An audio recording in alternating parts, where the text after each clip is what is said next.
What's up, Fiend Fam, and welcome to the second episode of Wellness Wednesday. In the last video, we talked about New Year's resolutions, why some of us aren't successful with them, and strategies we can use to help improve our chances in reaching our goals. In this video, we're going to talk about some exercises that we can do to not only help our mental health, but possibly sharpen our mental reflexes.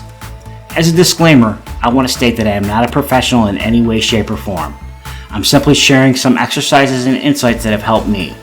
If you're struggling in any way, please reach out to a licensed professional for official guidance on your well-being. With that said, let's start. If you've seen any of my talking head videos, you know that I'm no spring chicken. As the years have ticked by, I'm noticing that my memory isn't as great as it used to be. Sure, I remember the important things like anniversaries, how to ride my motorcycle, and the Konami code and such, but I can't remember the number of times that I've gone upstairs to get something, only to get there and forget what was the reason that I went up there in the first place. Yes, age, DNA, and other things factor into it, but there are things that we can do to help stem the tide. Even if they aren't 100% effective, at the very least, we're working towards our mental wellness, right? Number 1, visualize your desires. Visualizing works great on many levels. It helps promote a calm mindset, can boost your creativity, and be the first step towards a goal, be it personal or professional.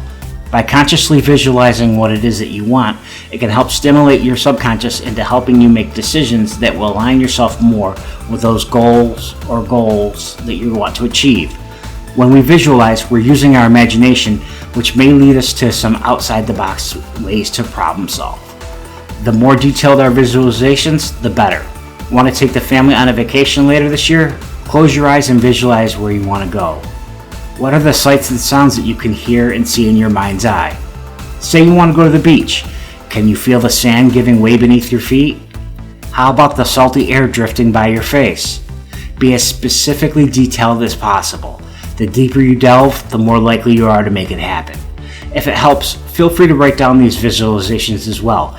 Committing them to paper or computer screen will just add to your resolve and leads nicely into our next step. Number 2, commit gratitude to paper or screen. Just as it's important to focus on the goals that we want to achieve, it's also very important to take time to be thankful for what we do already have. In our bigger, faster, upgrade always world, we need to make sure that we stop and smell the proverbial roses. Our ancestors didn't have the technology, vehicles, or even clothing we do now, but they made do. I myself can remember a time without mobile devices where you had to wait at home on a call from a family member or a friend to see what was going on. Don't get me wrong, I love my gadgets just as much as anyone else, but I try and leave each day better than I found it, and a big part of that is being grateful for the things that I do have.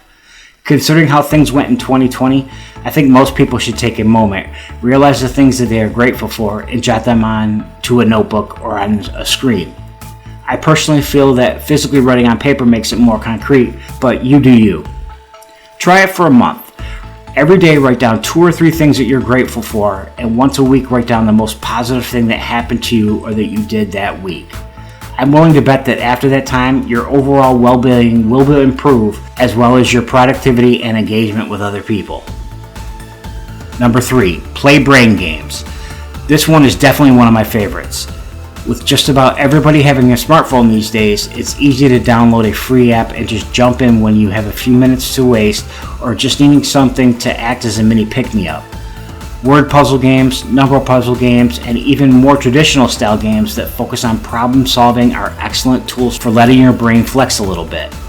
Not only will these help you focus on something else when you've got something on your mind, they have a side effect of making you more alert and getting those cognitive and brain juices flowing. If you're more of a tactile kind of person, I also like puzzles. They're great at providing a challenge and helping us work on our problem-solving abilities. The best part is you get to choose the level of engagement. You can have a simple one that can get done in a relatively short time, or pick up a monster one that takes weeks or even months to complete, where you just work at it a little bit at a time when you need a break or have a few spare minutes. Number 4, read books. People always say that they don't have time to read books, yet we spend untold amounts of time on different social media feeds. I know, I'm guilty of it myself. Think about it though.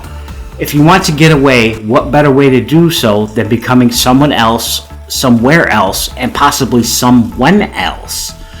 I don't read as much as I used to, but to me it's easily the best way to unplug, unwind, and relax, aside from going for a ride on my motorcycle, of course. I like vast genres of books, but I typically go with my favorites, fantasy and science fiction settings. They really allow me to escape to a place that's nothing like what life is here, and is a welcome distraction if I need it. When I'm reading, I am voracious, often finishing entire novels in just a day or so. That said, go at a pace that's comfortable for you. Maybe set aside just 30 to 60 minutes a night before you go to bed to read.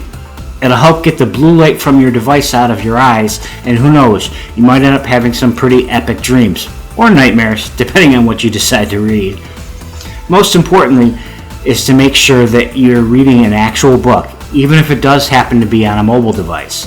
The plan is that you want to confront a multifaceted plot or a very detailed story with great, well-fleshed out scenes and characters that live there. That's something you can't get in something that's shorter than 10 to 20 pages, in my humble opinion. Novellas or even collections of short stories are also great as well. Again, the name of the game is to escape and allowing your brain to think critically and be creative. So many people make time for their physical health, yet neglect their mental health. Others neglect both altogether. It's my aim to reach as many people as possible, show them it's okay to talk about and work on mental well-being, and letting it spill over to other aspects of their lives. Maybe even see some of them get friends and family members on board as well. Okay, that'll do it for this video. If you're new here, I make weekly content. Sundays are dedicated to motorcycles, motovlogs, and things of that nature. Wednesdays focus on wellness or other subjects that are focusing on positive mental attitude. If you like this or any of my other videos, please consider leaving a like, subscribing, or sharing. It really helps out the channel, and I want to do as much as I can to give back to the community. For those that are returning, thank you so much. We wouldn't be where we are without you, and I'll never forget that. As always, stay shiny side up. Throttle Fiend out.